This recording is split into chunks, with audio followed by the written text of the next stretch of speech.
आप देख रहे हैं ENI live next generation media.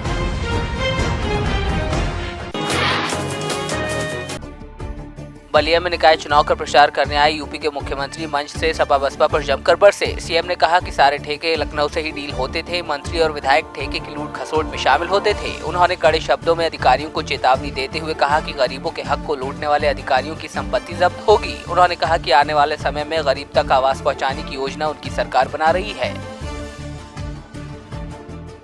पूरी मुस्तैदी के साथ, एक पारदर्शिता के साथ एक व्यवस्था बनाई गई है।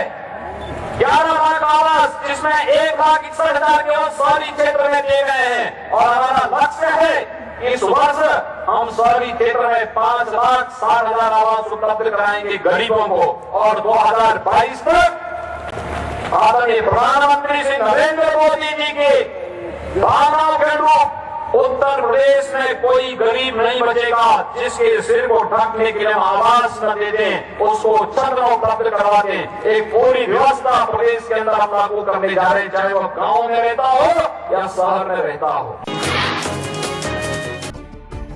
बलिया के रसड़ा में नगर पालिका अध्यक्ष की कुर्सी पाने के लिए कांटे की टक्कर है। जनता को लुभाने के लिए प्रत्याशी भी वादे कर रहे हैं। रसड़ा में चुनाव को देखते हुए जनता ने अपनी राय रखी और बताया कि उन्हें कैसा चेयरमैन चाहिए। नगर पालिका में सर्वप्रथम इस समय जल निकासी की समस्या है, जो कि विकास का पिटारा पीटते हुए वशिष्ठ नारायण सोनी ने जो इस समय झंडा लहराने का काम कर रहा है, वो मुख्य रूप से जल निकासी पे थोड़ा भी ध्यान नहीं दिए। यानी 20 वर्षों से विकास की कहीं ना कहीं गंगा बह रही, लेकिन उस गंगा में अब तक जो है कोई लोग धुल नहीं पाए हैं, कोई नहीं धुल पाया। जबकि नगर का हृदय स्थल में स्थित जो यहाँ नाला, बहुत बड़ा नाला है, उस पर हजारों करोड़ों रुपए हर साल आते हैं सफाई के नाम पे, वो कभी भी साफ नहीं होता है, सिर्फ खाना पूर्ति कर दिया जाता है। प्रदेश के डिप्टी सीएम केशव प्रसाद मौर्य मैनपुरी पहुंचे, जहां उन्होंने अधिकारियों को हिदायत देते हुए कहा कि कार्यकर्ताओं के सम्मान का पूरा ख्याल रखा जाए। उन्होंने कहा कि उनकी सरकार किसी अफसर के कारण नहीं बनी है। साथ ही सपा बसपा और कांग्रेस पर निशाना साधते हुए उन्होंने कहा कि तीनों पार्टियां एक ही सूत्रीय अभियान चला रही हैं। उन्होंने कहा कि तीनों पार्टियां इस कवायद में हैं कि 2019 में नरेंद्र मोदी को किस तरह हराया जाए। चाहे सपा वाले हो, चाहे बसपा वाले हो, चाहे कांग्रेस वाले हो, इनका एक सूत्रीय अभियान चल रहा है, वह मोदी रोको प्रतियोगिता। मोदी जी को 2019 में कैसे रोक लिया जाए? बताइए, मोदी जी को ये सपा बसपा कांग्रेस की तिकड़ी रोक सकती है क्या? मोदी जी को रोकने के लिए लगे हुए हैं। और मैं तो दावे के साथ कहता हूं, अगर 2014 में भी बेईमानी नहीं होती तो उत्तर प्रदेश के अंदर 80 में से 80 सीटें भारतीय जनता पार्टी की झोली में होती। फतेहपुर जिले में 3 दिन पहले चुनाव प्रचार के दौरान बीजेपी एमएलए विक्रम सिंह के साथ बीजेपी नगर पालिका परिषद अध्यक्ष पद की प्रत्याशी अर्चना त्रिपाठी के काफिले पर सपा समर्थकों ने हमला किया था। इस मामले पर एसपी ने बताया कि बीजेपी नेता की तहरीर पर 4 लोगों के खिलाफ नामजद मुकदमा दर्ज कर लिया गया है और 10 अज्ञात के खिलाफ मुकदमा दर्ज किया गया है, जिनकी गिरफ्तारी का प्रयास किया जा रहा है।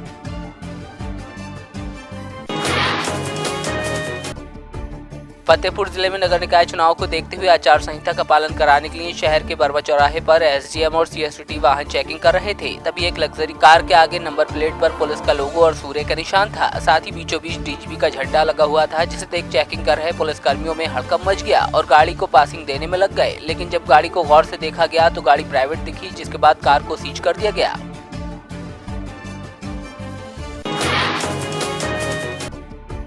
फतेहपुर जिले के असोदर थाना क्षेत्र में महिला के साथ गैंगरेप का मामला सामने आया है। महिला ने गांव के ही 2 लोगों पर गैंगरेप का आरोप लगाते हुए थाने में तहरीर दी है, लेकिन कार्रवाई नहीं होने पर पीड़िता ने अपने पति के साथ जाकर एसपी से न्याय की गुहार लगाई है। फिलहाल एसपी ने जांच के बाद कार्रवाई की बात कही है।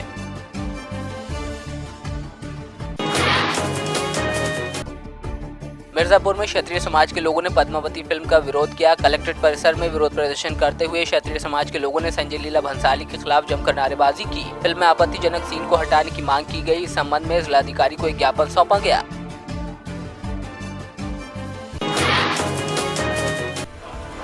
बांदा में एक युवक को तेज रफ्तार ट्रैक्टर ने रौंद दिया, जिसमें युवक की मौके पर ही मौत हो गई। घटना से आक्रोशित ग्रामीणों ने बांदा बहराइच स्टेट हाईवे पर जाम लगाकर जमकर हंगामा काटा। पुलिस की कड़ी मशक्कत के बाद जाम खुल सका और शव को पोस्टमार्टम के लिए भेजा गया।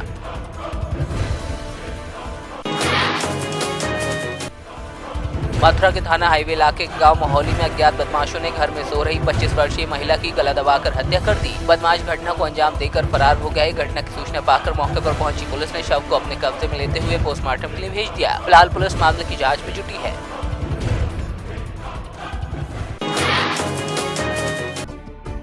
सिद्धार्थनगर के परिषदीय विद्यालयों में शिक्षा व्यवस्था लचर है, जिसका जीता जागता उदाहरण शौहरतगढ़ ब्लॉक के पूर्व माध्यमिक विद्यालय गौरा बाजार में देखने को मिला। यहाँ दर्ज बच्चों की संख्या 120 है, लेकिन विद्यालय में केवल 32 छात्र छात्राएं ही उपस्थित मिले। इन छात्रों को शिक्षित करने के लिए 6 अध्यापकों को बेसिक शिक्षा विभाग की तरफ से नियुक्त किया गया है, जिसमें 3 अनुदेशक हैं, जबकि प्रधान अध्यापक ने बताया कि एक अनुदेशक रोमा मिश्रा है, जो कभी कभार ही आती है। बच्चों के सामान्य ज्ञान का आलम ये है कि बच्चे देश के राष्ट्रपति का नाम डॉक्टर भीमराव अम्बेडकर और दिल्ली के मुख्यमंत्री का नाम केजरीलाल यादव बताते हैं। क्लास में 8 में। ये बताओ, ये राष्ट्रपति जो हैं भारत के, उनका नाम क्या है? श्री राम बोस।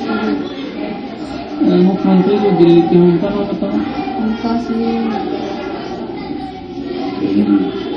केजरीलाल यादव। पंजाब के मुख्यमंत्री कैप्टन अमरिंदर सिंह लुधियाना पहुंचे, जहां उन्होंने प्लास्टिक फैक्ट्री अग्निकांड में मारे गए लोगों को 10-10 लाख का मुआवजा देने का ऐलान किया। साथ ही सीएम ने हादसा स्थल पर पहुंचकर राहत कार्यों का जायजा भी लिया। उनके साथ local body minister Navjot Singh Sidhu समेत पंजाब कांग्रेस के प्रधान सुनील जाखड़ और तमाम अधिकारी मौजूद रहे। सीएम ने उस जगह को भी देखा जहाँ अभी भी लोगों के दबे होने की आशंका है। देखिए, ये जो वाकयात आज हुआ है, बहुत अफसोस वाली बात है। आज भी हमारे कुछ फायरमैन नीचे ही फंसे हुए हैं। आई होप वो रिकवर हो जाएंगे, पर ये अब इन्वेस्टिगेशन होगी।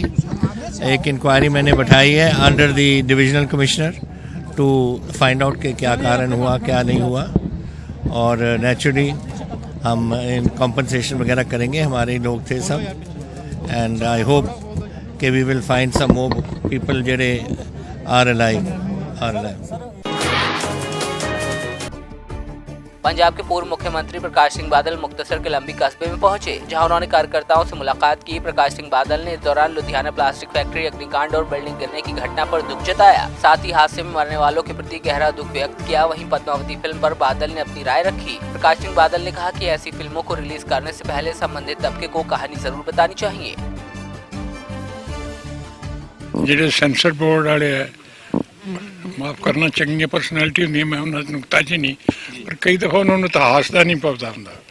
ਪਬਲਿਕ ਫੀਲਿੰਗ ਜਿਹੜੀ ਹੈ, ਕੋਈ ਇਹੋ ਜਿਹੀ ਫਿਲਮ ਜਿਹਦੇ ਪਬਲਿਕ ਨਾਲ ਇਨਵੋਲਵਡ ਹੋਵੇ, ਉਹ ਪਹਿਲਾਂ ਪਬਲਿਕ ਤੋਂ ਕਲੀਅਰੈਂਸ ਵੀ ਲੈਣੀ ਚਾਹੀਦੀ।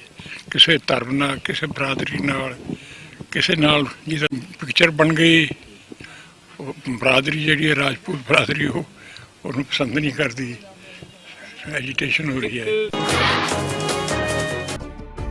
मोगा की गुरु नानक स्पोर्ट्स एकेडमी ने लगातार अच्छे खिलाड़ियों को तैयार किया है। जहां एक तरफ इसी ग्राउंड पर खेलकर क्रिकेटर हरमन ने अपनी प्रतिभा का लोहा मनवाया, तो वहीं इसी ग्राउंड पर पसीना बहाने वाली सुखमन कौर और एक मनूर सिंह जोहल दिल्ली में होने वाली अंडर 17 नेशनल बास्केटबॉल प्रतियोगिता में हिस्सा लेंगी। दोनों खिलाड़ियों को एकेडमी की तरफ से हौसला अफजाई करते हुए उन्हें रवाना किया गया। तो वहीं सुखमन और एक मनूर ने अच्छे प्रदर्शन का भरोसा जताया।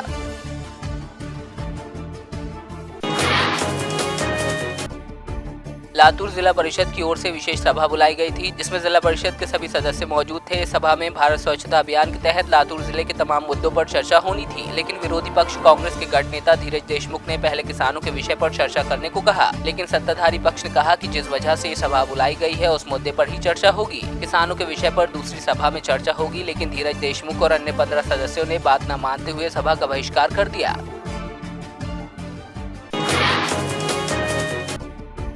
नामी 5 स्टार होटल के फर्जी परचेज ऑर्डर दिखाकर लोगों को ठगने वाली असम की एक युवती को ठाणे शहर पुलिस ने गिरफ्तार किया है। बताया जा रहा है कि ये युवती बड़े बड़े व्यापारियों को ठगकर फ्लाइट से असम भाग जाती थी।